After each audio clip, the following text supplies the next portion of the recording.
আবু বকর জীবনের শেষ সময় ঘরের মধ্যে শুয়ে আছে, বিমারের মধ্যে রয়েছে। 3 দিন সালেসাব হচ্ছে, লাখো লাখো মানুষ চলে এসেছে, পীরকে দেখতে পাইনি, কাঁদতে লেগেছে। আপনাদেরই দাদু পদ্দাদু হবে, হাউমাউ করে কাঁদে, হুজুরকে দেখতে পেলাম না। এই সময় পাচার হুজুর কেবলা ঘরের মধ্যে গিয়ে বলতে লেগেছে, আব্বা জান লাখো মুরিদ আপনার জন্য কাঁদে, আপনি যদি বলেন একটু বাইরে যেতে হবে। দাদা হুজুর বলেছিলেন, বাবারা আমি আবু বকর উঠতে পারছি না বাবা, বিমার অসুস্থর জন্য বাবা, কি করে আমি যাব বাবা। মুরিদরা বলে, ওই সময় ছেলেরা বলেছিল, হুজুর দরজাটাকে কেটে আপনি শুয়ে থাকবেন তক্তপোষের উপরে, ওই তক্তপোষটাই চাগিয়ে বাইরে বার করব। দাদা হুজুর বললেন, ঠিক বলেছো বাবা। ওই অবস্থায় বার করা হলো। দরবারে যখন বার করে, বিশাল চিৎকার দিয়ে লাখো মানুষের চোখের পানি। দাদা হুজুর কি বলেছিল, বাবারা কুল্লু নাফসিন যায়িকাতুল মউত, কেঁদো না বাবা, কেঁদো না বাবা, সবাইকে একদিন মৃত্যু স্বাদ চাইতে হবে বাবা। আমি আবু বকর তোমাদের জন্য বাবা অনেক কিছু করে রেখে গেলাম। এই বাংলা শিরক ভরা ছিল, তাকে আমি মুক্ত আল্লাহ করিয়েছে আমার দ্বারা। পীরের নামে জবাই করা হতো, আমি বন্ধ করেছি। মিথ্যা আস্তানাতে উঁচু করে গম্বুজ তৈরি করে সেখানে চাদর ছড়িয়ে দিয়ে নানা রকম বেশরিয়াদি কাজ হতো, নাচ গান হতো, হিজড়ে নাচ হতো, জেনা ব্যভিচারীও হতো। আমি আবু বকরের দ্বারা আল্লাহ বন্ধ করিয়েছে বাবা। অনেক বেশরিয়াদি শিরকি কাজ ছিল, আমি আবু বকরের দ্বারা আল্লাহ সংস্কার করিয়েছে বাবা। আমি আবু বকর চলে যাব। আমি তোমাদের কাছে 3টে জিনিস রেখে যাচ্ছি বাবা। প্রথম নম্বর হলো আহলে সুন্নাত ওয়াল জামাত, যে সিলসিলার আমি ইমাম হয়ে এসেছিলাম। দ্বিতীয় নম্বর হলো আমার ওসিয়তনামা, এটাকে তোমরা ধরে রাখবে। 3 নম্বর হলো বাবা আমার আওলাদ, এদেরকে পিয়ার করবে, ভালোবাসবে, মহব্বত করবে। যদি আমার আওলাদের মধ্যে বাবা কাউকে দেখো শরীয়ত বিরোধী হয়ে গেছে, তার সমালোচনা করবে না, তার থেকে মুখটা ঘুরিয়ে নেবে, তার কাছে যাবে না, তাকে মানবে না। তুমি যদি মুরিদ দাবি করো, তাহলে রাস্তায় কেন দাঁড়াও? তোমার পীরের বাচ্চার মোকাবেলা তুমি মুরিদ দাবি করো, তাহলে তোমার তো উচিত ফুরফুরার জমিনে যাওয়া। ভাইজান আপনি কি কথা বলেছেন শুনলাম নাকি? আমি বলতাম, বলেছি কি বলিনি? দুজনে ঘরে বসে মীমাংসা হয়ে যেত। গুন্ডাগিরি করছো, মস্তানি করছো, পাওয়ার দেখাচ্ছ। নমরুদকে আল্লাহ জুতো মারতে মারতে মেরে দিয়েছে, তার সঙ্গে পাল্লা নিতে যাচ্ছ। সময় থাকতে থাকতে পরিবর্তন হয়ে যাও, রেখে দাও। যদি এর পরেও কারো জানতে ইচ্ছা যায় তুমি যদি মুরিদ হও, তোমার তো উচিত লিখিত দিওয়া। হুজুর আপনি কথা বলেছেন কি, মৌলানা আপনি বলেছেন, বা আব্বাস তুমি বলেছো, যেরকম খুশি লিখিত দেওয়া দরকার। রাস্তায় দাঁড়িয়ে তুমি যদি ঝগড়া লাগা, সমাজে মেসেজ যাবে মোল্লাদের রান খাওয়ালিয়ে ঝগড়া হচ্ছে। ইতিহাসের পাতা খুলে দেখে এলাও, এই জমিনের উপর ইসলাম এত সহজে আসেনি গো। এ যুবকেরা আজ মুসলমান দাবি করো, লম্বা লম্বা গলা করে নবীর উম্মত দাবি করো। এই জমিনের উপরে আল্লাহ দি নবী পাকের সুন্নাত এবং কলেমা ঝান্ডা, শরিয়াতের ঝান্ডা, ইনসাফের ঝান্ডা, মানবতার ঝান্ডা, ইনসানিয়াতের ঝান্ডা এত সহজে প্রচার হয়নি গো। আল্লাহ নবী যখন বলেছিল লা ইলাহা ইল্লাল্লাহ আনা মুহাম্মাদুর রাসূলুল্লাহ, এই জমিনের মানুষ কেউ মানতে ছিল না। সর্বপ্রথম যিনি মেনেছিলেন তিনি অন্য কেউ নয়, আমার দাদাজান এবং জামানার মুজাদ্দিদ দাদা হুজুর পীর কেবলা 30 পোস্টের ঊর্ধ্ব পূর্বপুরুষ হযরতে সিদ্দিক আকবর কোনো প্রশ্ন না করে আল্লাহ নবীর হাতে হাত দিয়ে ঈমানের নূরের কালেমা পড়ে নিয়ে দিনে মুহাম্মাদিতে প্রবেশ করে। আরো জোরে বলুন সুবহান। এই জমিনের উপরে এই দিনটা প্রচার এত সহজ হয়েছে মনে হচ্ছে নাকি?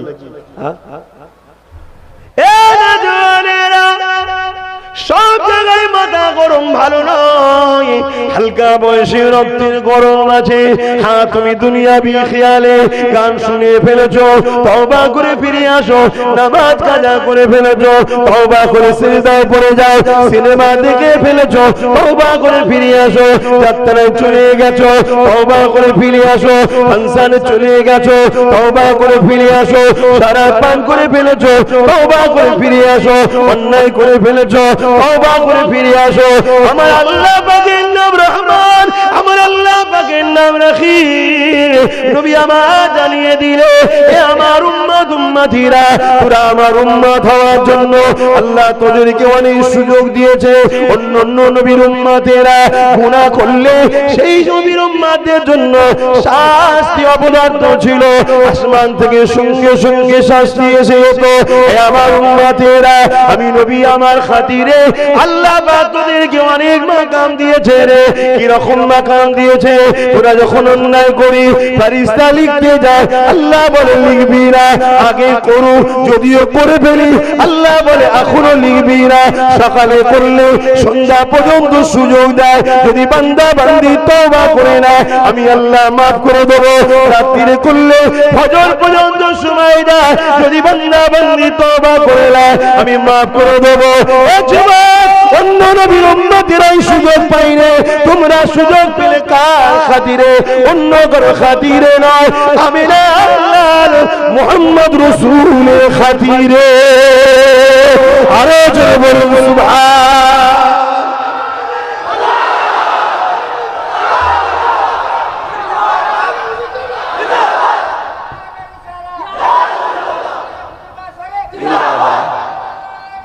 আল্লাহ।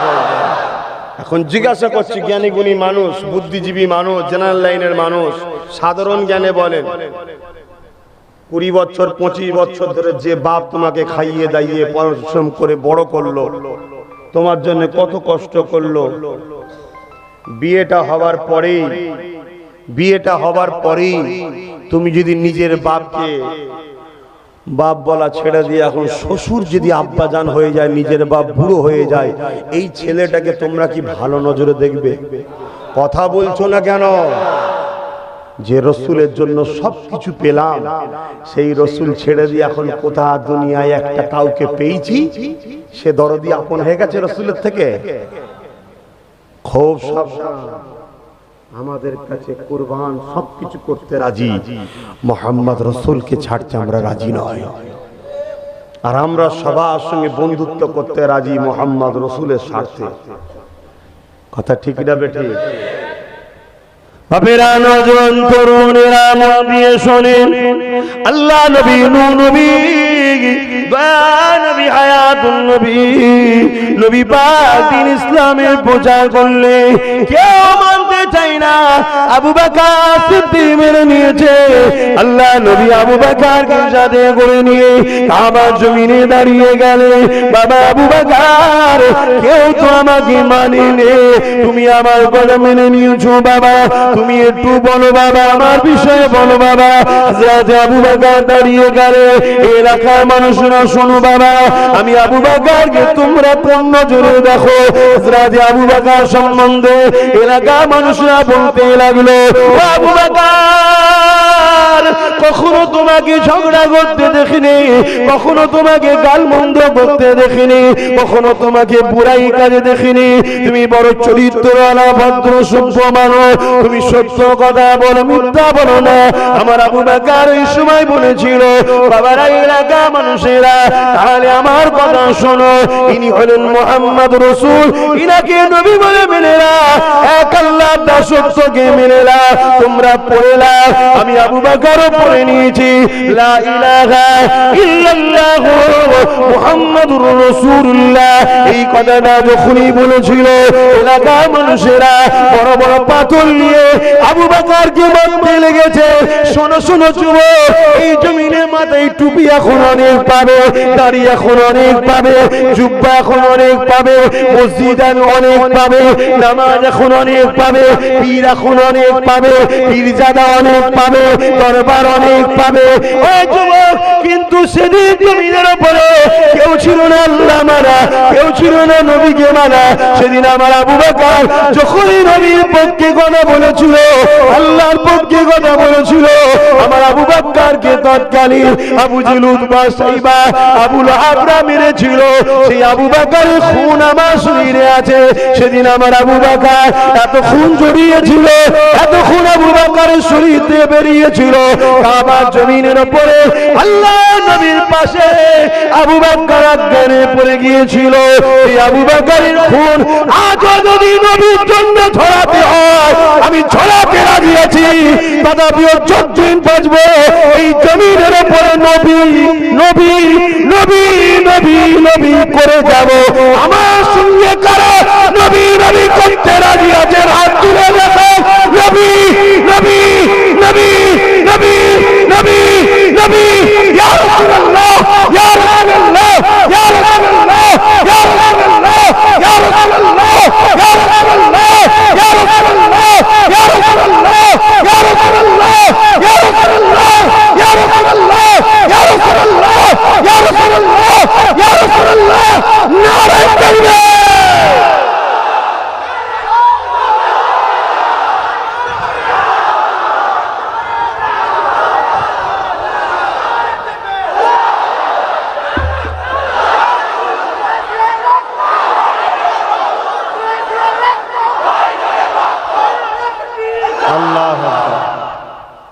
এইভাবে জিন্দেগি কাটান। আমি গুনাহগার, তোমাদের সবার থেকে বেশি গুনাহগার আমি। তথাপিও আমি আশা করে আছি আমি জান্নাতে যাব। কেন?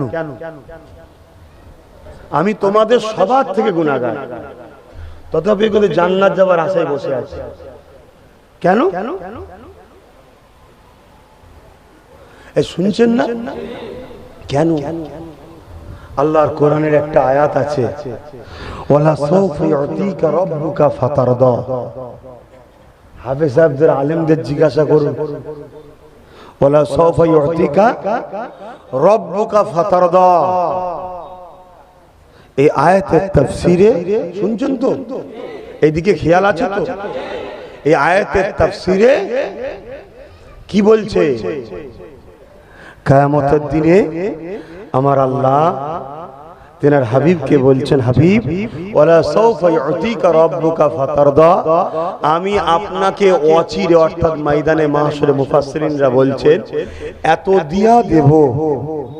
যুবক, রাস্তা ঠিক করো, রাস্তা ঠিক করো। হুজুরের মিষ্টি হাসিতে ভেসে যাওনি, বক্তা সাহেবের মিষ্টি কথাতে ভেসে যাওনি, 200-500 হাজার 10,000 টাকাতে নিজের ইমানকে বিক্রি করে দিওনি। বুঝার চেষ্টা করো। ওয়ালা সাউফা ইউতিকা রাব্বুকা ফাতারদা, অচিরে আমি আপনাকে এত দিয়া দেব, যতক্ষণ পর্যন্ত না আপনি খুশি হচ্ছেন ততক্ষণ আমি দিয়েই যাব, দিয়েই যাব, দিয়েই যাব। এই আয়াতের তাফসীরে ব্যাখ্যাতে মুফাসসিরিন হযরতরা বলছেন, কিয়ামতের দিনে আল্লাহ তিনার দোস্ত নবী মুহাম্মদ রাসূলকে বলবেন, হাবিব, আজকে আপনি কাঁদবেন না, আজকে সেই দিন, ওয়ালা সাউফা ইউতিকা রাব্বুকা ফাতারদা, ওয়াদা পূরণ করার দিন। আপনি আপনার উম্মতদের করে ইশারা করুন, কোথায় যেতে? জোরে বলুন, যা যা। নবী ইশারা করতে থাকবে আর আল্লাহ কুদরতি নজরে হাবিবের দিকে তাকিয়ে থাকবে। যতক্ষণ না নবী হাসবে ততক্ষণ আমরা জান্নাত যাব। জোরে বলুন সুবহানাল্লাহ। আরে আমার নবী সাল্লাল্লাহু আলাইহি ওয়াসাল্লামের পিছনে নামাজ পড়তো রাইসুল মুনাফিক আব্দুল্লাহ ইবনে উবাই, এবং সে এমনও করেছে আমার নবী যখন মদিনাতে ঢুকতো সাহাবাদেরকে লক্ষ্য করে বলতো, এ সাহাবারা চুপ করো, মুহাম্মদ রাসূল আসতে লেগেছে। কিন্তু আব্দুল্লাহ ইবনে উবাই সুযোগ খুঁজতে লেগেছে কখন মুহাম্মদকে জড়ানো যাবে। হঠাৎ করে একদিন দেখা যায় আমার আমার নবী পাক সাল্লাল্লাহু আলাইহি ওয়াসাল্লাম আহলিয়া আমাদের সকলে আম্মা জান হযরত আয়েশা সিদ্দিকা সফর থেকে আসার সময় অনেক বড় কথা আপনারা নিশ্চয়ই জানেন। একটা ঘোড়ার পিঠেতে উটের পিঠেতে যে কাজা করা থাকে তার মধ্যে ছিল, উনি বড় হালকা ছিলেন, তাই ওই সাফওয়ান নামে একজন সাহাবী সেটাকে তুলে নিয়ে ঘোড়ার পিঠে দিয়ে উটের পিঠে দিয়ে টানতে টানতে নিয়ে চলে এসেছে। মনে করেছে আম্মা জান হয়তো এর ভেতরে আছে, কিন্তু আম্মা জান প্রয়োজনে ফাঁকে গিয়েছিল। এসে দেখছে এই দিকে আমার নবী পাকের সেই কাফেলা চলে গেছে। এই হালকা বয়স ছিল, কি করবে, ওখানে ঘুমিয়ে পড়েছিলেন। এমন সময় ওই সাফওয়ান নামে সাহাবী তিনি লাশকে আসতে খুঁজতে খুঁজতে আসতে লেগেছে। দেখছে কেউ কোথায় রয়ে গেছে নাকি। এই আম্মা জানকে দেখতে পেয়ে ইন্না লিল্লাহ পড়ে নিয়ে এমন করে তিনাকে উটের পিঠে চাপিয়ে ওই উটের দড়িকে ধরে ধরে নিয়ে আসছে। যখন মদিনায় নববী ঢোকে, মদিনা শহরে ঢোকে, ওই রাইসুল মুনাফিক আব্দুল্লাহ ইবনে উমার এইটাকে দেখার পরে মদিনার বাজারে বাজারে সর্বপ্রথম সে বলেছিল মুহাম্মাদের স্ত্রীর সঙ্গে নাউজুবিল্লাহ, সবই আপনারা জানেন। এর পরের ভাষা জবান দিয়ে বলতে পারছি না। এ যুবক রে, শুনে রেখে দাও, মুনাফিক কত খারাপ জিনিস দেখো। সে এমন করে কি করলো, আম্মা জানের উপরে ইলজাম লাগিয়ে দিল। আম্মা জান মনে দুঃখে ঘরে চলে গেল। অনেক বড় কথা, আল্লাহর আয়াত নাজিল হয়ে গেল। আমার আল্লাহকে জানিয়ে দিল, হাবিব আয়েশার সঙ্গে বিয়েটা আমি আল্লাহ দিয়েছি, অন্য কেউ না। আমি আগের খবর জানি, পরের খবর জানি, সব খবর জানি। আমার হাবিব রে, আম্মা আয়েশা সিদ্দিকা যদি নাপাকি হবে বা খারাপ কখনো হয়ে যাবে, হাবিব রে তোমার সাথে কখনো আয়েশার বিয়েটা আমি আল্লাহ দিতাম না। আমি যখন বিয়ে দিয়েছি, আয়েশা কোন মেয়ে কি থাকবে শেষ জীবন সব আমি জানি হাবিব, কেন আমি তাকে বানিয়েছি। আমার হাবিব নিশ্চিন্তায় যান, আয়েশাকে নিয়ে আসেন। আয়েশা পবিত্রতা নারী।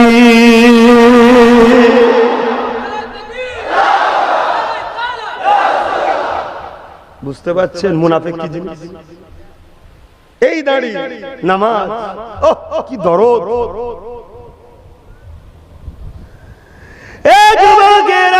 এই জমিনের উপরে কাদের রক্তের বিনিময়ে দিন ইসলামটা প্রচার হয়েছে, একটু জানতে হবে। ইতিহাস যদি না জানেন ধ্বংস হয়ে যাবে। এখন যদি কেউ ইতিহাস অস্বীকার করতে চান, তাকে আমি বলবো আল্লাহর কোরআনটা খুলে দেখো, আদেশ নিষেধ কতটা আছে আর ইতিহাসটা কতটা আছে।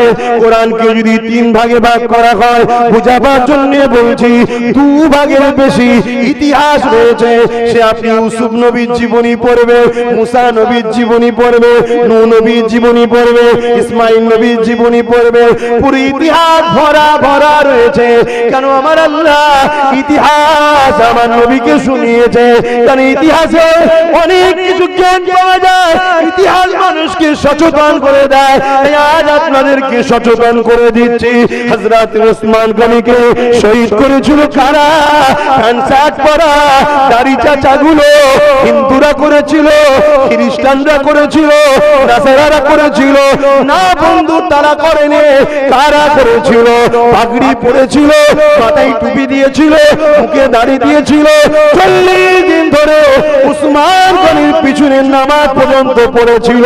সুযোগ খুঁজেছিল, কখন উসমানকে সুযোগ পাবো, কখন কতল করে দেব। এই দাড়ি দেখলে, টুপি দেখলে যেমন মানতে হবে ঠিকই, কিন্তু দাড়ি টুপির মধ্যে, জুব্বার মধ্যে মুনাফিক থাকাটাও সম্ভব। একটু ভেবে ভেবে ধরতে হবে। এই জন্য দাদা পীরের মুরিদদেরকে বলে যায়, আমার আবু বকর জীবনের শেষ সময় ঘরের মধ্যে শুয়ে আছে, বিমারের মধ্যে রয়েছে। 3 দিন ইসালে সাহেব হচ্ছে, লাখো লাখো মানুষ চলে এসেছে, পীরকে দেখতে পাইনি, কাঁদতে লেগেছে। আপনাদেরই দাদু পদ্দাদু হবে, হাউমাউ করে কাঁদে, হুজুরকে দেখতে পেলাম না। এই সময় পাচার হুজুর কেমলা ঘরের মধ্যে গিয়ে বলতে লেগেছে, আব্বা জান লাখো মুরিদ আপনার জন্য কাঁদে, আপনি যদি বলেন একটু বাইরে যেতে হবে। দাদা হুজুর বলেছিলেন বাবারা আমি আবু বকর উঠতে পারছি না বাবা, বিমার অসুস্থর জন্য বাবা, কি করে আমি যাব বাবা। মুরিদরা বলে ওই সময় ছেলেরা বলেছিলে হুজুর দরজাটাকে কেটে আপনি শুয়ে থাকবেন তক্তপোষের উপরে, ওই তক্তপোষটাই চাগিয়ে বাইরে বার করব। দাদা হুজুর বললেন ঠিক বলেছো বাবা। ওই অবস্থায় বার করা হলো। দরবারে যখন বার করে বিশাল চিৎকার দিয়ে লাখো মানুষের চোখের পানি। দাদা হুজুর কি বলেছিল বাবারা কুল্লু নাফসিন যায়িকাতুল মউত, কেঁদো না বাবা, কেঁদো না বাবা, সবাইকে একদিন মৃত্যুর স্বাদ চাখতে হবে বাবা। আমি আবু বকর তোমাদের জন্য বাবা অনেক কিছু করে রেখে গেলাম।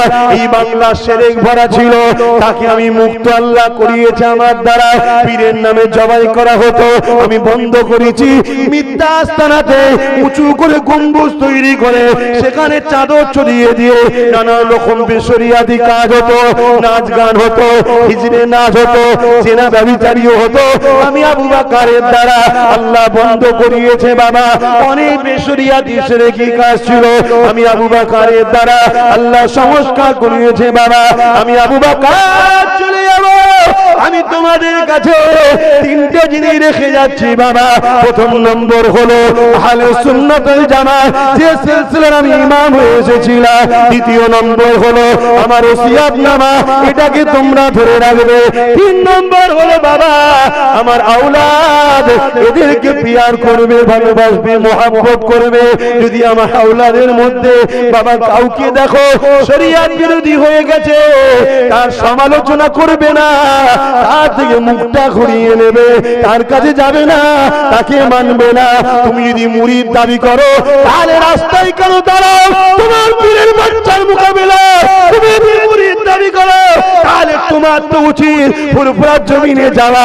ভাইজান আপনি কি কথা বলেছেন শুনলাম নাকি? আমি বলতাম, বলেছি কি বলিনি? দুজনে ঘরে বসে মীমাংসা হয়ে যেত। গুন্ডাগিরি করছো, মস্তানি করছো, পাওয়ার দেখাচ্ছ। নমরুদকে আল্লাহ জুতো মারতে মারতে মেরে দিয়েছে, তার সঙ্গে পাল্লা নিতে যাচ্ছ। সময় থাকতে থাকতে পরিবর্তন হয়ে যাও, মনে রেখে দাও। যদি এর পরেও কারো জানতে ইচ্ছা যায় তুমি যদি মুরিদ হও, তোমার তো উচিত লিখিত দিওয়া।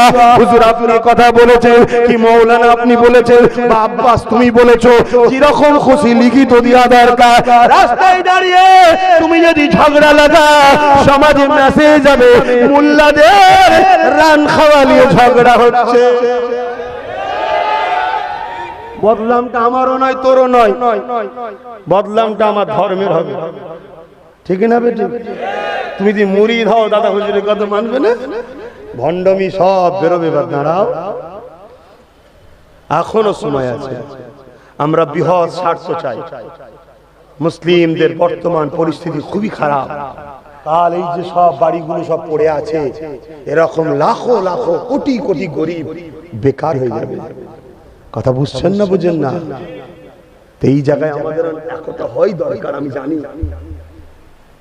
জানি কিন্তু বাপ আমি তোমাকে একটা কথা জিজ্ঞেস করব।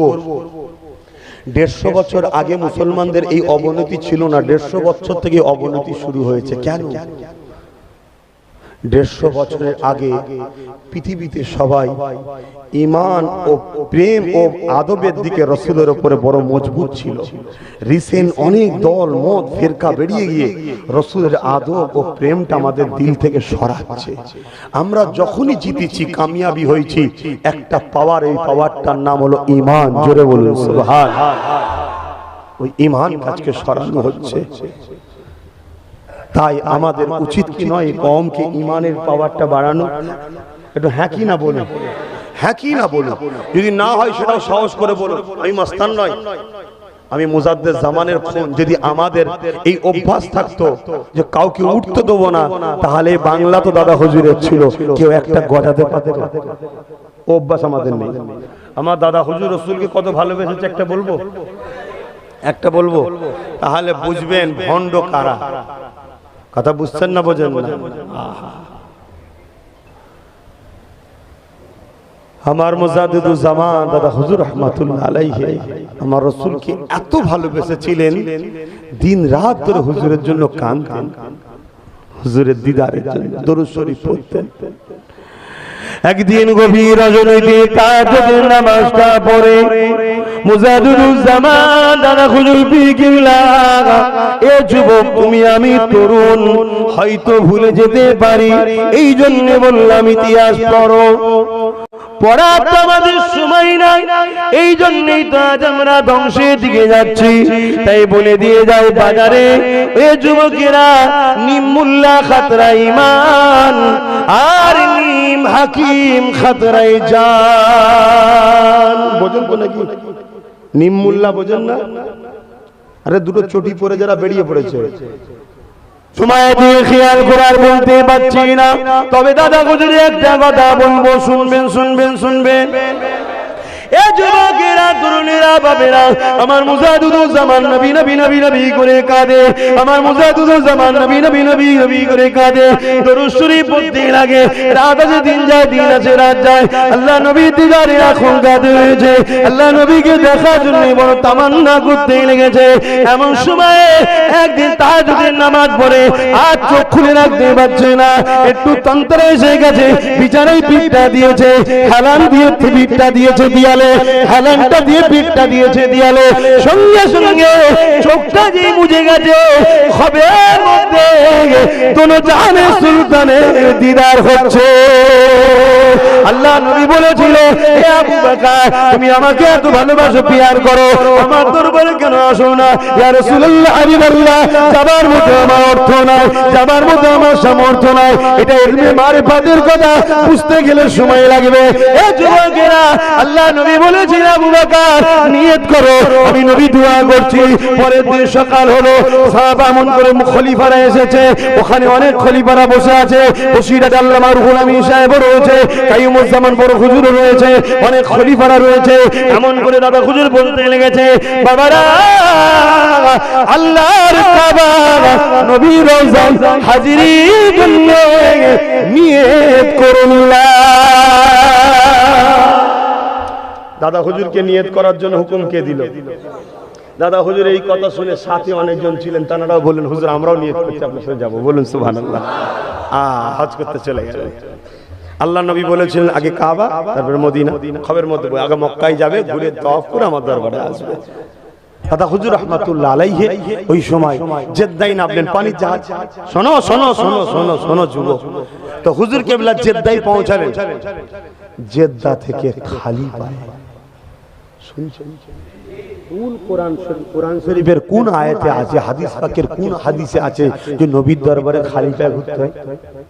এটা প্রেম, যার যত প্রেম। আমি বাস থেকে নেমেছি, দাদা হুজুরের কথা মনে পড়েছে যে আমার পীর তো জেদ্দা থেকে খালি পায়ে ঘুরেছিল, আমি নাই অতটা পাহাড় টাহাড় খালি পায়ে ঘুরতে পারিনি। কমসে কম বাস থেকে নেমেছি হুজুরের রওজার কাছে, ওই এলাকায় হোটেলে যাব, এখানটা জুতোটা খালি পায়ে পাটা শুধু দিয়েছি। আল্লাহু আকবার, আল্লাহকে সাক্ষী রেখে বলছি, ও কষ্ট কি জিনিস আমার লাইফে ওই রকম কোনোদিন পাইনি। মাথা তালুতে যেন কেউ ডিসলাইডার পেট্রোল দিয়ে আগুন ধরিয়ে দিল, সঙ্গে এক মুহূর্তের মধ্যে এত গরম, লাভ করে বলতে পারিস ওইটুকুর মধ্যে দিয়ে ফুসকা। শুনছেন না শোনেন না? তারপরও আল্লাহ যা করেছে সেটা পরের কথা, ও নিজেদের কথা, নিজের কথার বলে লাভ নেই। আমি যেটা বলছিলাম মুর্শিদ কেবলার কথা, প্রেম দেখুন, খালি পায়ে টোটাল মক্কা মদিনায় ঘুরেছে। আর পীরের পায়ে জুতো না থাকলে সাথী গুণ আর জুতো দিতে পারবে? আমাদের মতো সাথী নয় তো এখন, যেসব সাথী এরম সাথী নয় তো রে বাবা, সাথী গুলো তো তাগড়া তাগড়া বড় হুজুর ছিলেন, বসিরাটে আল্লামা হুজুর ছিলেন, সাথীও তাগড়া তাগড়া সাথী, আরো অনেকে ছিলেন। কথা বুঝে আসছে? কাবা শরীফ তওয়াফ করলেন, সাফা মারওয়া সাই করলেন, মিনা মুজদালিফা আরাফাতের কাজগুলো সমাধান করে আল্লাহ নবী রওজা মুবারকে দিয়ে রওনা দিয়েছে। যখনই হুজুরের রওজা মুবারকে মদিনার নববীতে ঢুকতে যাবে, একজন খাদেম এসে ধরলেন, সালাম দিলেন, হুজুর দাঁড়ান, আপনার নাম আবু বকর? হ্যাঁ আমার নাম আবু বকর, খুশনসিব আপনি। আল্লাহ নবী আমাকে খবে ইজাজত দিয়েছে হুজুরের রওজা মোবারক অর্থাৎ ঘর হুজরা মোবারকের ভেতরে আপনাকে এক রাত থাকার পারমিশন হয়েছে।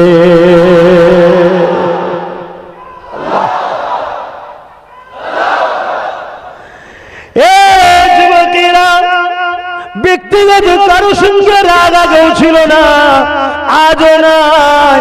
হঠাৎ করে আব্বাস সিদ্দিকী কেন বলে বুঝতে হবে, যখন তুমি আমার দাদা পীরের সিলসিলার মুরিদের কাঁধে বন্দুক রেখে তোমার স্বীকার করছো করো, কিন্তু মুরিদকেই যখন স্বীকার করতে চাইবে তখন কিন্তু আর চুপ থাকা যাবে না।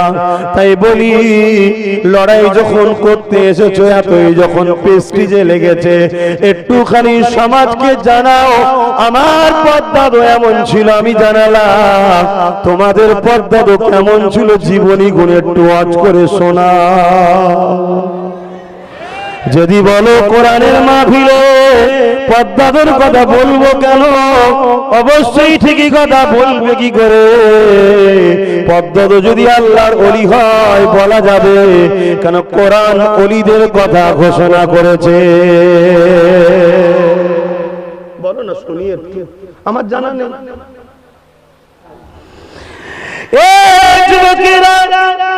অহংকার নাই, আল্লাহ নিয়ামতকে প্রকাশ করতে আল্লাহ নিজেই বলেছে। একটা ইতিহাস বলি শুনে রেখে দাও। হযরত ফারুক আযম যখন খলিফা ছিলেন, আমিরুল মুমিনিন ছিলেন, ওই সময় একজন লোক ওমর ফারুকের দরবারে এসেছে। কাঁধে একটা ছোট্ট বাচ্চা রয়েছে, ধুলোবালি মাখা, জামাগুলো সব ছিঁড়া খোরা। ওই মানুষটার গায়ে ধুলোবালি, বাচ্চার গাটা খালি ছিল ধুলোবাকি, কিন্তু মানুষটার জামা করা ছিঁড়া ছিল।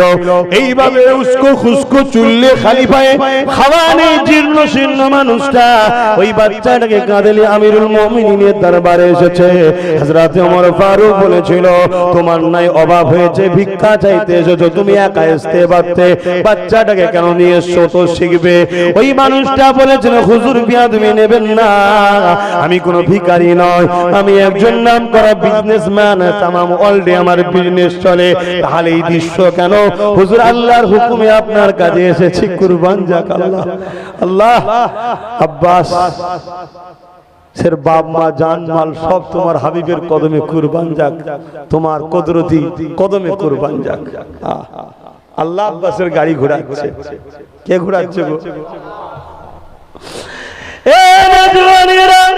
হযরত ওমর ফারুক জানতে চেয়েছিল কি হয়েছে বলো। ওই মানুষটা যখন বলেছিলেন, হুজুর আমি যখন বিদেশে সফর করতে যাই, আগেকার সময় পানি জাহাজে সফর হতো, বিজনেস করতে গিয়েছিলাম, 2.5 বছর 3 বছর পরে পরে ফিরে আসতো, আবার 7 মাস 8 মাস পরে বেরোতো। আমার স্ত্রী তখন গর্ভবতী ছিল, আমি স্ত্রীকে রেখে দিয়ে যাচ্ছিলাম। যাবার সময় আসমানের দিকে তাকিয়ে বলেছিলাম, মালিক চলে যাচ্ছি বিজনেসে, আমার বাচ্চাকে তোমার হাওয়ালায় রেখে গেলাম। হুজুর আমি ফিরে এসেছি, এলাকায় মানুষকে জিজ্ঞাসা করি, আমার ঘরে ধুলো বালি সব জঙ্গল হয়ে গেছে, কেন কি ব্যাপার? তখন এলাকার মানুষ বলেছিল, তোমার স্ত্রী বাচ্চা প্রসবের সময় মারা গেছে, বাচ্চা পেটে থাকতে থাকতেই মারা গেছে, আমি বাচ্চা সমেত তোমার স্ত্রীকে কবর দিয়েছি। হুজুর আমার মনের মধ্যে চিন্তা হতে লাগলো, এটা কি করে হতে পারে? আল্লাহ পাক ওয়াদা করেছে যে যারা আমার কাছে সুপে দিয়ে যায় তাদেরকে আমি হিফাজত করি। আমার মনের মধ্যে একটা কথা বারবার ভেসে ওঠে, ওয়াদাল্লাহি হাক্কুন, আল্লাহর ওয়াদা হক সত্য, কখনো মিথ্যা হতে পারে না। আমার আল্লাহ বলেছেন যে আমার কাছে নিজের মাল সম্পদ সুপে দেয়, আমি তার হিফাজতের দায়িত্ব নিজে নিই। তাই আমিও ঘর থেকে যখন বেরোই, দরজায় পা বেরোবার আগে বলি, মালিক আমি তোমার হাওয়ালায় বেরোতেছি। তোমরাও বলবে, আল্লাহ আমি তোমার হাওয়ালায় বেরোচ্ছি। এরপরও তোমার জন্য যেটা ভালো সেটাই করবে আল্লাহ, ঠিক না বেঠিক? এ যুবকেরা, এ নবী পাকের প্রেমিকেরা, আল্লাহ পাকের মাহবুব বান্দা, আল্লাহ নবীর সাহাবী হযরত ওমর ফারুক তখন জানতে লেগেছে, মানুষটা বলতে লেগেছে, আমার মনের মধ্যে হচ্ছে আমার বাচ্চাকে তো আল্লাহর কাছে শুপে রেখে গেছে, বাচ্চা কখনো নষ্ট হতে পারে না, এই কোথায় খবর দিলে খোঁজ নিবার পরে একটু তাড়াতাড়ি বলছে, কেন সময় হয়ে যাচ্ছে, নামাজের ব্যাপার আছে। ওই কবরের দিকে আমি খেয়াল রেখেছি, কবরস্থান জঙ্গল হয়ে থাকে এবং গাছের পাতা পড়ে, দেখবেন লোকজন পাতা কোড়াতে যায় কবরে। একদিন একজন মহিলা পাতা কোড়াতে গিয়ে ছুট মারছে কবর থেকে। আমি তাকে বললাম, কেন ছুটছো? তখন সে বলছে, একটা কবর থেকে সুড়ঙ্গ দেখলাম, ছোট্ট একটা বাচ্চা বেরিয়ে আসছে, ভয় খেয়ে গেছি। জোরে বলুন সুবহানাল্লাহ। আর জোরে বলবেন না? এর মাথায় লেগে গেছে, ছুটে ছুটে যে কবরটা দেখিয়েছিল যে আমার বিবির কবর, সরিয়ে সরিয়ে দেখছে, হ্যাঁ সুড়ঙ্গ, বাচ্চার মুখে দুধ লেগে আছে। জোরে বলুন সুবহানাল্লাহ। আরে ও হযরত ওমর ফারুক, বাচ্চাটাকে যে কোলে নিয়েছি অমনি গায়েবী আওয়াজ এসে গেছে, ওরে আমার বান্দারে, তুই তোর বিবিকে কিন্তু আমার হাওয়ালায় রেখে যাসনি, তোর বাচ্চাটাকে রেখেছিলিস, তাই বাচ্চা হেফাজতের দায়িত্ব আমি নিয়েছিলাম। তোর বিবি ইন্তেকাল করেছে ঠিকই কথা, কিন্তু তোর বাচ্চাকে আমি আল্লাহ কুদরতি ভাবে কবরের মধ্যে প্রস্রাব করিয়েছে, ওখানেই তোর দিদির স্তনটাকে আমি নষ্ট করিনি, ঠিক রেখে দিয়েছিলাম, ও থেকে দুধ পান করিয়েছিলাম তোর বাচ্চাকে। আজ সময় হয়েছে তোর কাছে তোর সম্পদ ফিরিয়ে দিলাম, যা উমারের কাছে গিয়ে ঘোষণাটা শোনা, আমার উমারকে জানিয়ে দে, বিশ্বকে শুনিয়ে দেবে, আল্লাহর উপরে যে ভরসা করে আল্লাহ তাকে কখনো ফিরিয়ে দেয় না। আল্লাহ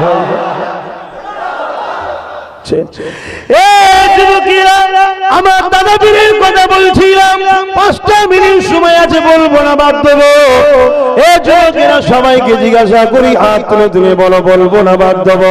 দাদা হুজুরের কথা শুনবে, হাত তুলে রাখো, শুনবে, শুনবে দাদা হুজুরের কথা, শুনবে দাদা হুজুরের কথা। এ যুবক হাত নামাও, তুমি দাদা হুজুরকে দেখোনি, তোমার আব্বাও দেখেনি, কিন্তু তোমার দাদু দেখেছে।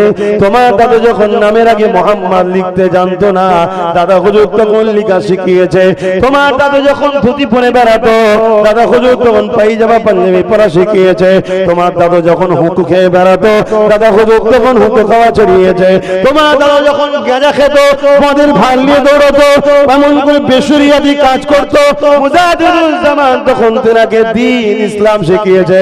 এখন যদি দুনিয়া জমিনের মানুষকে বলা হয়, সাহাবাদের মধ্যে থেকে অনেক সাহাবা ছিল নিজের কন্যাকে জ্যান্ত পুঁতে দিয়েছে, তার ছেলেকে যদি বলা হয় তোমার বাবা জ্যান্ত মেয়েকে পুঁতে দিয়েছিল নিজের মেয়েকে, রাসূলুল্লাহ তাকে দ্বীন ইসলাম শিখিয়েছে, তার ছেলে যদি হাত মুঠায়, কত বড় কথা তুই বললি, এটা কি উচিত হবে? আরে সত্য কথা। আমি কি বলেছি আব্দুল করিমের দাদু, আব্দুর রহমানের দাদু, আপনার নাম ধরে বলেছি আপনার দাদু বলেছি? হঠাৎ করে কেউ যদি বলে হুজুর তুমি মুখ সামলে বলো, না হয় কি করবি, ভেঙে দিবি, এত সাহস? আল্লাহ হাতে ট্রিটমেন্ট করতে পারে না, পারে না, ট্রিটমেন্ট করতে করতে রেখে দিয়েছে। কথা বুঝছেন না, বুঝছেন না? সুধীরে যখন আল্লাহ সব পারে, তুমি কেন বললে কথা? তুমি তো নিজেই প্রকাশ করে দিচ্ছ যে আমি কেমন ছিলাম, আমার পূর্বপুরুষ কেমন ছিল। না এই সমাজ কেউ বুঝতে পারত না কাকে কি বলছে, কার কথা কি বলে যাচ্ছে। কেননা শুধু আমি বলি না, এই সমাজে বহুত উলামারাই বলে, এই সমাজের সমস্ত পীর সাহেব পীরজাদারাও বলে, এই সমাজের ইতিহাস বলে, ইতিহাস বলে এই বাংলায় 100 বছর আগে কোন দরবার ছিল না, এই বাংলার জমিনে 100 বছর আগে কোন মাজারের প্রচার প্রসার প্রচারও ছিল না। এই মসজিদের বারে বাংলায় 100 বছর আগে কোনো শিক্ষা প্রতিষ্ঠানে জমজমাট ছিল না। এই বাংলাতে 100 বছর আগে কোনো দরবারে মানুষের যাতায়াতের উঠা বসাও ছিল না। অথচ ফুরফুরা জমিনে একটা মসজিদ আছে 360 বছর ধরে জুম্মা নামাজ হচ্ছে। যেটা মুজাদ্দুজ জামানের মাজারের সামনে পুকুর, পুকুরের ওই পারে যে মাটির দেওয়াল রয়েছে ওটা। এই যুবকেরা, তরুণেরা, বাবেরা এই বাংলার জমিনে মিয়া সাহেব মহল্লাতে জন্মগ্রহণ করেছিলেন। আপনার মদিনার মাদানী শরীফে শুয়ে আছে হাজী মুস্তাফা মাদানী হুজুর। তিনি আলেম হলেন, আলেমে হাক্কানি হলেন, কুতুবুল জামান হয়ে গেলেন। তিনি রাত জেগে জেগে আল্লাহর কাছে ফরিয়াদ করে, আল্লাহ আমার নসলে একটা বাচ্চা দাও, যে বাচ্চাটা যেন গৌসুল আজমের মতো হয়, যে বাচ্চাটা যেমন খাজা গরিবে নওয়াজের মতো হয়, যে বাচ্চা যেন সূর্যের ন্যায় হয়, অর্থাৎ সূর্যের আলো যেমন সবাই পেয়ে ধন্য হয়েছে, কাজ করতে সুবিধা হয়, অন্ধকার থেকে মানুষ বাঁচতে পারে, ঠিক ভুলটা দেখতে পারে, চলতে পারে আলো পেয়ে। আমার বংশে একটা বাচ্চা তাই সূর্যের ন্যায় হবে। এইভাবে দিন রাত কাঁদতে কাঁদতে কাঁদতে একদিন হাজী মুস্তাফা মাদানী তাহাজ্জুদের নামাজ পড়ে বাইরে সওয়ার করতে লেগেছে। ওই সময় গায়েবী আওয়াজ আসতে লেগেছে, নবীদের উপরে ওহী হয়, ওলিদের উপরে ইলহাম হয়, ওহী সত্য, ইলহাম সত্য, অস্বীকারকারী ইসলাম থেকে বেরিয়ে যাবে। এই যুবকেরা আওয়াজ আসতে লেগেছে, মুস্তাফা মাদানী, এ হাজী মুস্তাফা মাদানী শোনো, তোমার ছয় পোস্টে একটা ছেলে যাবে যার নাম হবে আবু বকর, যাকে আমি আল্লাহ ওই জামানার জন্য ইমাম মুজাদ্দিদ করব।